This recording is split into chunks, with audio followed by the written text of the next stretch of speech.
بسم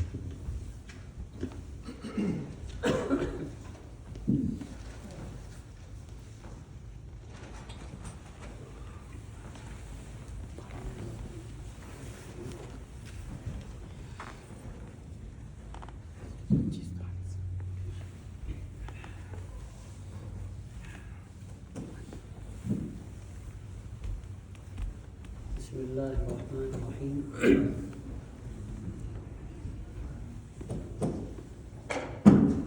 الحمد للہ رب العالمین والصلاة والسلام علی سید المرسلین وخاتم النبیین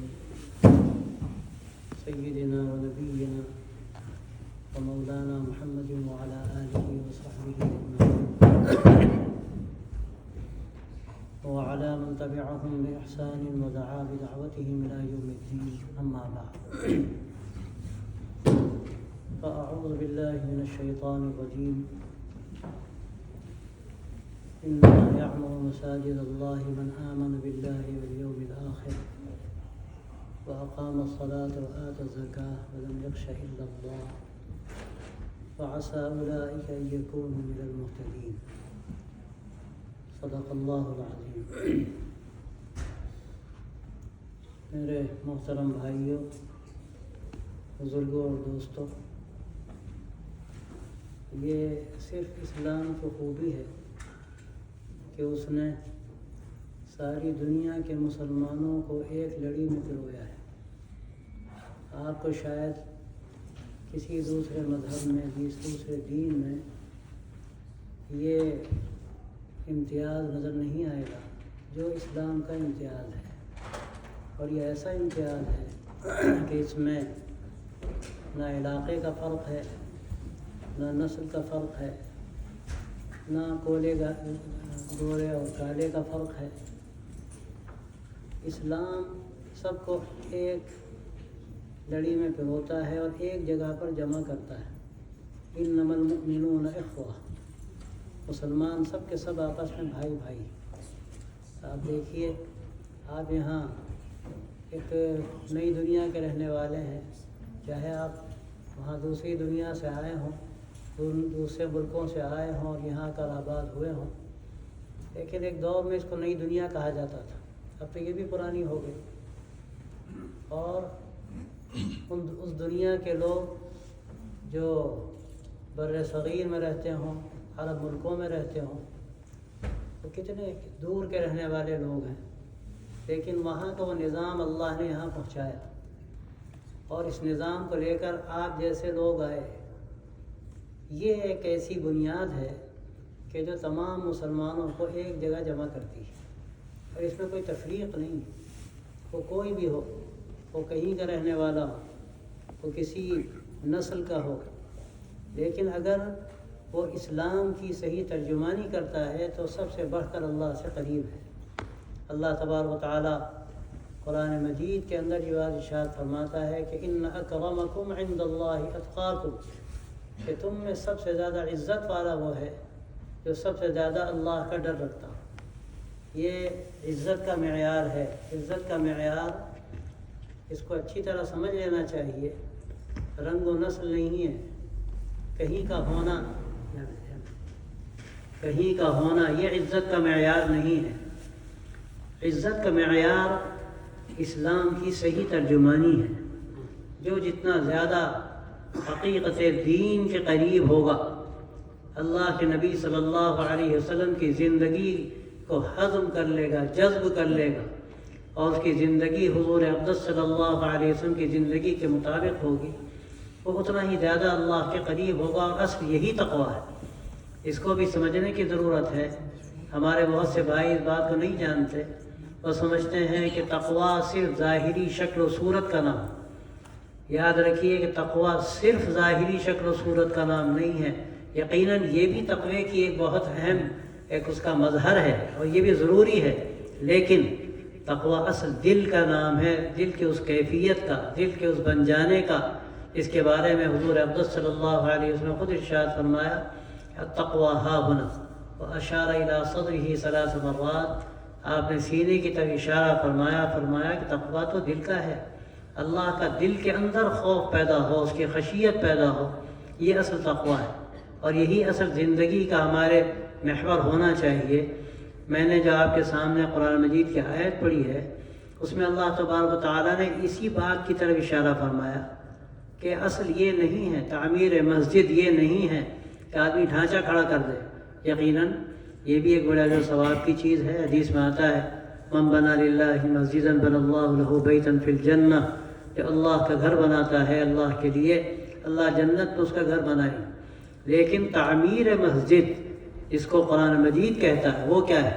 اللہ تعالیٰ فرماتا ہے انما یعمر مساجد اللہ من آمن باللہ والیوم الآخر۔ تعمیر مسجد اصل یہ ہے کہ دل کی تعمیر کی جائے، اللہ پر یقین ہو، آخرت پر یقین ہو، اور پھر جو ظاہری اعمال ہیں ان کا اہتمام ہو، جس کی دو اہم ترین جو بنیادیں ہیں، مظہر اس کا ذکر ہے، نماز کا ذکر ہے اور زکوٰۃ کا ذکر ہے۔ بدنی عبادت میں اعلیٰ ترین نماز ہے اور مالی عبادت میں اعلیٰ ترین زکوٰۃ ہے۔ ان دونوں کا تذکرہ کر کے گویا وضاحت ہے کہ آدمی اللہ کی بندگی کے ساتھ پروان چڑھے، ظاہری طور پر بھی اور باطنی طور پر بھی اس کا دھیان اللہ کی طرف، نمازوں کا اہتمام، زکوٰۃ کا اہتمام، اور اس سے بڑھ کر آخرت کا یقین، اور اس سے زیادہ اللہ کا یقین، یہ چیزیں ہیں جو اصل تعمیر مسجد سے تعلق رکھتی ہیں۔ اور پھر ایک بات اور فرمائی وَلَمْ يَخْشَ إِلَّا اللَّهِ، اللہ کی خشیت ہو، اللہ کا ڈر ہو، یہ تعمیر مسجد ہے۔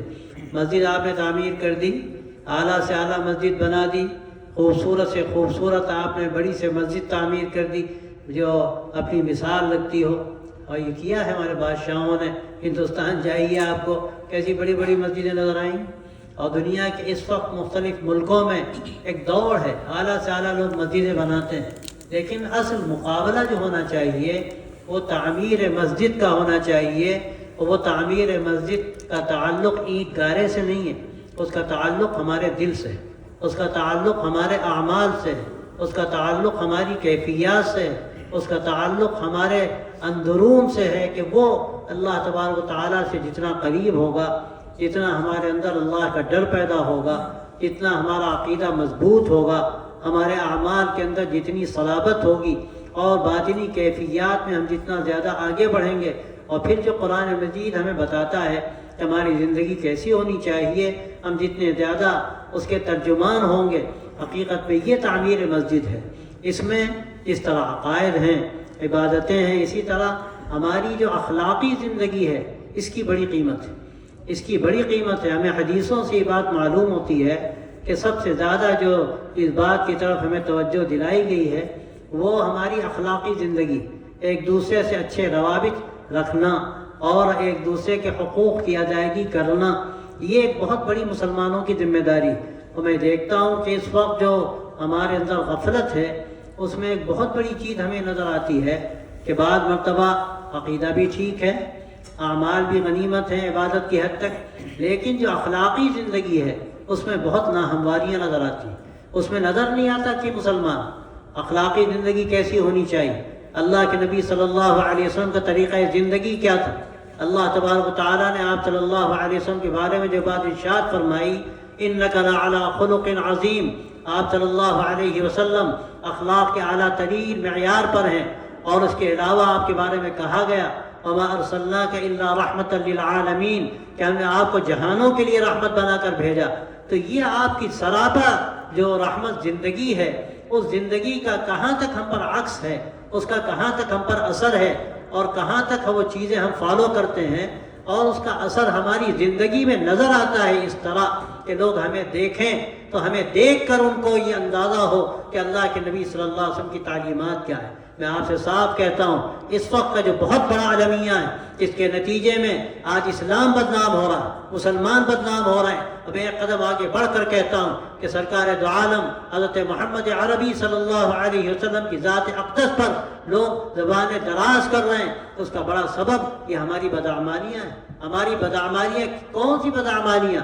ہم مسجد میں ہیں، مسلمان ہیں، ہم مدرسوں میں جاتے ہیں، ہم مسلمان ہیں، لیکن کیا کاروبار میں بھی ہم مسلمان ہیں؟ سڑکوں میں، بازاروں میں، سواریوں میں، چاہے وہ جہاز پر ہوں، چاہے وہ گاڑیوں پر ہوں، یا جو پبلک پیلیس مختلف جگہوں پر ہوتے ہیں وہاں پر ہوں، کیا وہاں ہم سچی حقیقی مسلمان ہیں کہ ہماری زندگی اسلام کی ترجمانی کرتی؟ آپ دیکھیے، لوگ ہمیں مسجدوں میں نہیں دیکھتے، لوگ ہمیں بازاروں میں دیکھتے ہیں، لوگ ہمیں مختلف مقامات پر دیکھتے ہیں کہ وہاں ہماری زندگی کیا ہے۔ اور آج واقعہ یہ ہے کہ وہاں پر جو اللہ کے رسول صلی اللہ علیہ وسلم کی زندگی کا نمونہ ہماری زندگی سے چھلکنا چاہیے، اس میں بہت کمی۔ میں آپ سے صاف کہتا ہوں، یہ تعمیر مسجد میں شامل ہے کہ اپنی زندگی کی ہم تعمیر کریں۔ یہ مسجد کی تعمیر مبارک و ہزار بار مبارک، یہ ایک اسلام کا مرکز ہے، دین کا مرکز ہے۔ یہ مسجدیں حقیقت میں اسلام کی ترجمانی کے لیے ہیں، اسلام کی تعلیم کے لیے ہیں، اور اللہ تبارک و تعالیٰ ان مسجدوں کو اسی لیے رکھتا ہے یہاں نمازیں پڑھی جائیں، یہاں پر تلاوت ہو، یہاں پر تعلیم ہو، یہاں پر تعلیم کے حلقے ہوں، تبلیغ کے حلقے ہوں۔ لیکن میرے بھائیوں، میرے دوستوں، اصل دیکھنے کی بات یہ ہے کہ یہ جو معنوی کام ہے اس کا تعلق اصل مسجد سے ہے، اور اس کے اثرات یہاں مسجد کی جو باہر کی زندگی ہے وہاں پہنچنے ضروری ہیں۔ ہمیں اپنی زندگی کا جائزہ لینے کی ضرورت۔ یہ مسجد جو ڈھانچہ ہم کو نظر آ رہا ہے، یہ ڈھانچہ ہمارے دل کے ڈھانچے کو بنانے کے لیے، یہ ڈھانچہ ہمارے اندرون کی تعمیر کے لیے، یہ ڈھانچہ صرف اس لیے نہیں ہے کہ ہم مظاہرہ کریں کہ ہم نے ماشاءاللہ مسجد بنا دی۔ مسجد تو بنانے والے بنا دیتے ہیں، لیکن اگر خدا نخواستہ من پاپی ہے تو پھر اس کے نتیجے میں ہمارے سر تو جھکتے ہیں لیکن ہمارے دل نہیں جھکتے اللہ کے سامنے، ہمارے دماغوں میں وہ شوق اللہ کی طرف پیدا نہیں ہوتا جو ہونا چاہیے۔ مسجدوں کا اصل مشن یہ ہے، اور مسجدوں کا اصل پیغام یہ ہے کہ جو اللہ کے نبی صلی اللہ علیہ وسلم نے ہمیں زندگی دی، جو آپ نے ہمیں نمونہ دیا اپنی زندگی کا، جس کا ذکر اللہ نے قرآن مجید میں فرمایا وَلَكُمْ فِي رَسُولِ اللَّهِ أُسْوَةٌ حَسَنَةٌ، کہ تمہارے لیے اللہ کے رسول صلی اللہ علیہ وسلم کی ذات میں بہترین نمونہ موجود ہے۔ اس نمونے کو سمجھنے کی ضرورت ہے۔ اور میں آپ سے کہتا ہوں کہ دیکھیے نمونہ کیا ہے۔ ہم اپنی رائے سے اگر کوئی نمونہ سمجھتے ہیں تو وہ نمونہ نہیں ہے۔ نمونہ وہ ہے جو نمونہ صحابہ نے سمجھا، نمونہ وہ ہے جو نمونہ سلف نے سمجھا، اور یہی اصل دین ہے۔ میں اکثر عرض کرتا ہوں کہ مسئلہ صرف دلائل کا نہیں ہوتا، اصل مسئلہ تو فہم دلائل کا ہے۔ دلائل کو سمجھنا اور اس کی گہرائی تک جانا اور اس کے مطابق اپنی زندگی کو تعمیر کرنا، یہ اصل ہماری ذمہ داری۔ اور ظاہر ہے کہ جب تک ہمارے اندر وہ تفقہ فی الدین کی صلاحیت پیدا نہ ہو، اور جب تک اپنی زندگی ہم اس کے لیے نہ کھپائیں اور پھر ہم یہ سمجھیں کہ ہم دین کو سمجھتے ہیں، یاد رکھیے بہت بڑی بھول ہے۔ اور دنیا میں یہی ہوتا ہے۔ آپ دیکھیے کوئی ڈاکٹر ہے، کوئی انجینئر ہے، کوئی اور کسی دوسرے شعبے میں جاتا ہے، ڈپارٹمنٹ میں جاتا ہے، اس میں وہ مہارت پیدا کرتا ہے۔ کسی کو اگر ضرورت ہوتی ہے تو اس کے ماہر کے پاس جاتا ہے، اسپیشلسٹ کے پاس جاتا ہے۔ وہ کان کا اسپیشلسٹ ڈاکٹر ہے، وہ ناک کا ہے، وہ پیٹ کا ہے۔ پیٹ میں درد ہوگا تو آدمی ایسے ڈاکٹر کے پاس جائے گا جو پیٹ کا ماہر ہے، وہ کان کے ڈاکٹر کے پاس نہیں جاتا۔ یہ دنیا کا نظام۔ آپ یاد رکھیے اللہ نے جو ہمیں دین عطا فرمایا ہے یہ ایک نظام زندگی ہے، دستور حیات ہے۔ اس میں ظاہر بھی ہے، باطن بھی ہے، اس میں کیفیات بھی ہیں اور اعمال بھی ہیں۔ اس کے اسپیشلسٹ ہیں جنہوں نے اپنی زندگیاں کھپائی ہیں، اور پوری ہماری اسلام کی جو تاریخ ہے اس پوری تاریخ میں ایسے لوگ ہمیشہ پیدا ہوتے رہے۔ کوئی دور ایسا خالی نہیں رہا ایسے ماہرین پیدا نہ ہوئے ہوں جنہوں نے دین کی ترجمانی نہ کی ہو۔ اور اس کا تذکرہ حدیثوں میں آتا ہے کہ یحمل هذا الدین من كل خلف عدول ينفون عنه تحریف الغالین وانتحال المبطلین وتأویل الجاہلین، کہ اللہ تبارک و تعالی آنے والی نسل میں ایسے لوگ پیدا کرتا ہے کہ جو دین کے حامل ہوتے ہیں، ہر طرح کی کجی کو دور کرتے ہیں اور صاف ستھرا دین کو لوگوں کے سامنے پیش کرتے ہیں۔ اور یہ سلسلہ ہمیشہ رہا ہے اور قیامت تک رہے گا۔ اللہ کا وعدہ ہے جب قیامت آنی ہوگی دین مٹ جائے گا، ختم ہو جائے گا، اور دین کے سمجھنے والے ختم ہو جائیں گے۔ حدیث میں آتا ہے علم کیسے اٹھایا جائے گا۔ حدیث میں فرمایا حضرت صلی اللہ علیہ وسلم نے کہ دین علماء کے اٹھ جانے سے اٹھ جائے گا، علم علماء کے اٹھ جانے سے اٹھ جائے گا، علماء کون سے علماء؟ علماء کا مطلب یہ ہرگز نہیں کہ جس کو ندوے کی سند مل جائے یا دیوبند کی سند مل جائے.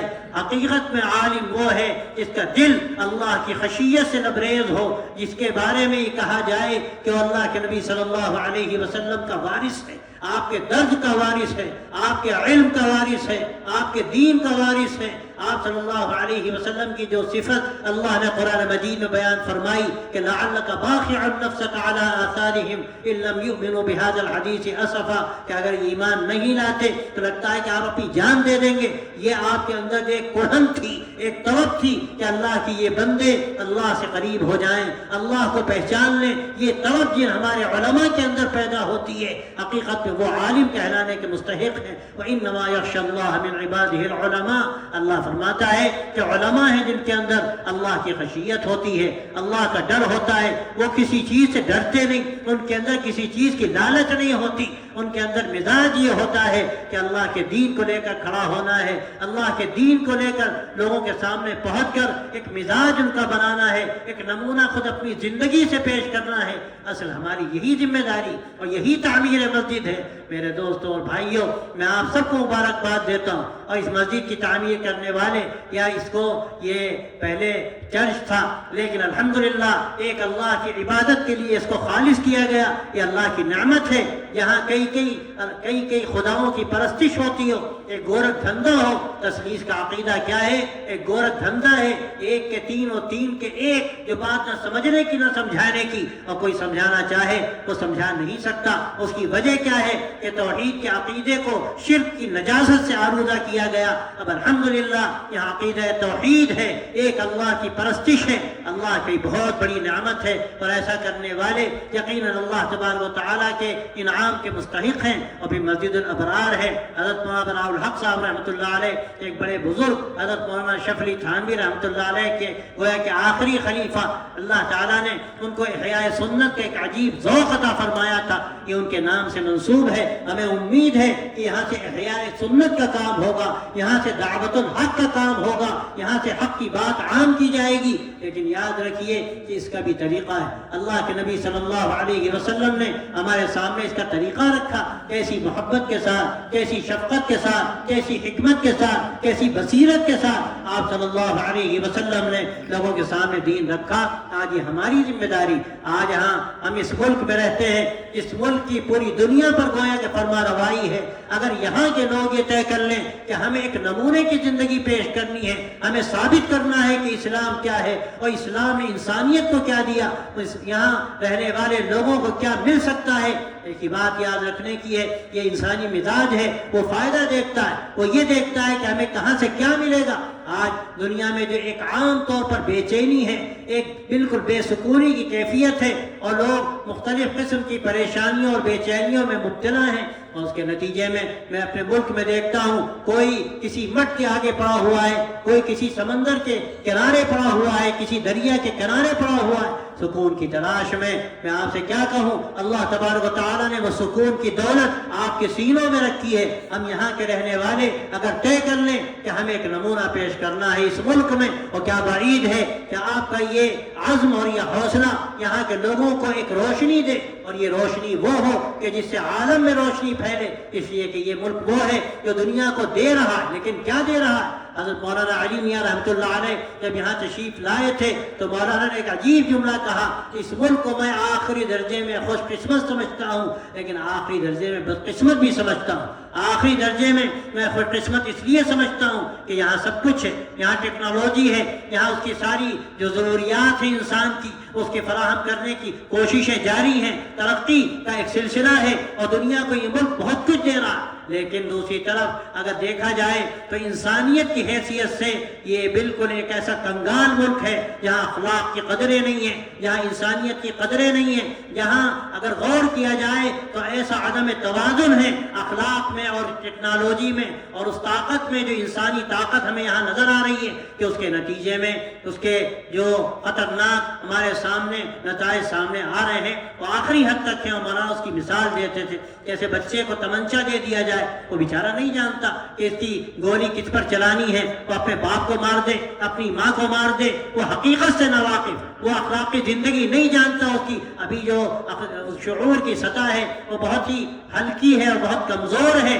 تو اس طرح میں سمجھتا ہوں یہ ملک ایسا ہے کہ یہاں ٹیکنالوجی ہے, یہاں پر سائنسی ترقیات ہیں, اور دنیا کو بہت کچھ اس ملک نے دیا, لیکن جو اصل دینے کی چیز تھی وہ آپ کے پاس ہے. آپ کو اللہ تبارک و تعالیٰ نے جوہر دیا ہے. اگر آپ یہاں پر اس خلا کو پر کریں اور اس کی جو ضرورت محسوس کی جا رہی ہے آپ طے کریں کہ انشاءاللہ ہم یہ کوشش کریں گے کہ اپنی اخلاقی زندگی سے ہم پورا وزن ڈال دیں گے, اور کوشش کریں گے کہ یہاں کے لوگوں میں ایک قوت ایمانی پیدا ہو جائے, ایک انسانیت کا جوہر پیدا ہو جائے, جس کو دیکھ کر یہاں کے وہ لوگ جو اس وقت پریشان حال ہیں, سب کچھ ہے ان کے پاس, لیکن وہ جو اندر کی ایمانی طاقت ہے, اندر کا جو سکون ہے وہ اس سے عاری ہے. اگر یہ اپنی زندگی سے ان کو ہم جوہر دے دیں تو میں سمجھتا ہوں کہ اس ملک سے نہ جانے دنیا کو کیا کیا مل سکتا ہے. آپ پر یہ بہت بڑی ذمہ داری ہے اس حیثیت سے کہ آپ ایسے ملک کے رہنے والے ہیں. میں آپ کو یہ پیغام دینا چاہتا ہوں آج کے اس مسجد کے افتتاح کے واسطے سے, اس کے حوالے سے, کہ آپ تعمیر مسجد کا کام کریں. اور یہ تعمیر مسجد حقیقت میں اندرون کی تعمیر ہے, ہمارے دل کی تعمیر ہے, ہمارے دماغ کی تعمیر ہے, اور ہماری انسانی زندگی کی تعمیر ہے. آج میں سمجھتا ہوں کہ شاید دنیا کو سب سے بڑھ کر اسی کی ضرورت ہے. ہم نے اگر یہ طے کر لیا, ہم محسوس کریں گے کہ اللہ تبارک و تعالیٰ نے ہمیں جس مقصد کے لیے پیدا کیا شاید ہم نے اس کو پورا کیا, اور شاید ہم دنیا کو دینے والے ہوں گے. اور میں آپ سے صاف کہتا ہوں اللہ نے ہم کو دینے کے لیے پیدا کیا ہے, ہم کو لینے کے لیے پیدا نہیں کیا. آج مسلمانوں نے اپنی ذمہ داری بھلا دی. اللہ نے ہمیں دینے کے لیے پیدا کیا تھا, ایمان دینے کے لیے, اخلاق دینے کے لیے. اور یہ ایسے دو شہپر ہیں جس کے نتیجے میں حضرات صحابہ رضی اللہ عنہم کو اللہ تبارک و تعالیٰ نے وہ مقام عطا کیا کہ اس وقت کی جو دنیا کی متمدن قومیں تھیں, چاہے وہ رومن امپائر ہو, چاہے وہ پرشین امپائر ہو, وہ سارے کی ساری بڑی بڑی متمدن قومیں ان کے قدموں میں آ گئیں, اس لیے کہ انہوں نے وہ خلا پر کیا جو خلا محسوس کیا جا رہا تھا. آج دوبارہ اسی کی ضرورت ہے. آپ اس خلا کو پر کریں, آپ لوگوں کو کچھ دیں, ان کی اخلاقی زندگی آپ کو دیکھ کر ایک نئی منزل کی طرف پہنچ جائے اور اس کو وہ دولت مل جائے جس کی اس کو ضرورت ہے. اگر آپ نے خدمت کا یہ کام کیا اور اپنی اخلاقی زندگی کو بلندیوں تک پہنچایا تو کیا بعید ہے کہ آپ کے اخلاق کے حوالے سے ایمان کی وہ روشنی ایسے لوگوں کے دلوں تک پہنچ جائے جس کی آج ان کو ضرورت ہے. اللہ تبارک و تعالی ہم سب کو کی توفیق دے. میں پھر مبارکباد دیتا ہوں ہمارے مولانا فوزان صاحب جنہوں نے ماشاءاللہ دعوت الحق کا جو ان کا ایک نظام ہے, اور یہ ہمارے ہندوستان میں حضرت مولانا شفری تھانوی رحمۃ اللہ علیہ کا قائم کیا ہوا ایک ادارہ, ایک تحریک ہے, اور الحمدللہ وہی کام ہو رہا ہے. انہوں نے یہ کام یہاں کو سنبھالا ہے. ان کے والد کا بھی بڑا تعلق رہا حضرت مولانا شاہ براء الحق رحمۃ اللہ علیہ سے, اور ان کا بھی تعلق رہا اور ان کے اخلاق سے ان کا تعلق ہے. ہمیں امید ہے کہ انشاءاللہ یہاں سے احیاء سنت کا کام ہوگا, دین کی اشاعت کا کام ہوگا, اور یہاں سے انسانیت کا جو ایک بہت بڑا خلا محسوس کیا جا رہا ہے مسلمانوں میں, یہ خلا بھی پر ہوگا. اور اس کے نتیجے میں انشاءاللہ کیا بعید ہے کہ اس ملک سے ایمان کی روشنی ساری دنیا میں پھیلے. یہاں سے ٹیکنالوجی کی طاقت عام ہو رہی ہے اور سائنس کی ترقیوں سے دنیا فائدہ اٹھا رہی ہے. کیا بعید ہے کہ ایمان کی دولت بھی دنیا کو یہاں سے حاصل ہو. اللہ تعالی ہم سب کو توفیق دے اور آپ کی حاضری کو اور ہماری اس حاضری کو قبول فرمائے, اور اللہ تبارک و تعالی اس کو اپنی رضا کا ذریعہ بنائے. وآخر دعوانا ان الحمد للہ رب العالمین.